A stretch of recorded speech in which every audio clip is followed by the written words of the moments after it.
An appeal here at the Ontario courts this week to keep a violent stalker under supervision at CAMH has been denied, leaving the victim feeling completely unprotected and scared for her life.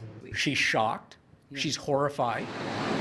Bart Gajeski has been detained in CAMH's forensic unit since 2011, diagnosed with a rare and severe delusional disorder after being found not criminally responsible on charges of forcible confinement and assault. He had been stalking Catherine Newman, a well-known Toronto designer, since he met her on the job back in 2003. From there, the obsession and violence escalated. Neighbors came out and saw this huge man dragging her up the street. He was arrested by the police, and the police executed a search warrant in his home, and they found duct tape, zip ties that were loaded, ready to be used to tie someone up, X-Acto knives, and papered throughout his apartment was pictures of blonde women that looked like Catherine. So it was essentially an abduction kit. It wasn't entirely. It was an abduction kit. It may have been worse. No one knows. The Ontario Review Board recently granted the 45-year-old man unaccompanied passes to leave CAMH for as long as 7 days, while at the same time acknowledging his delusions towards Catherine and her father continued.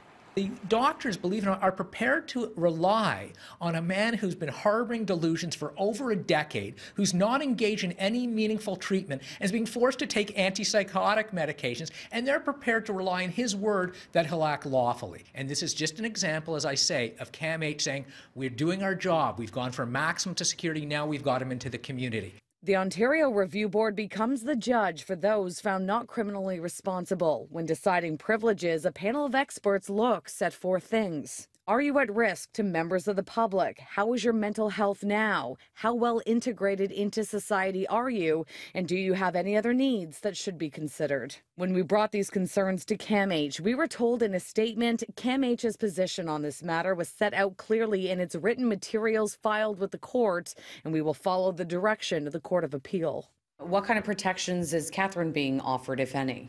None. They won't provide Catherine the license plate of the car that this man's driving under privacy.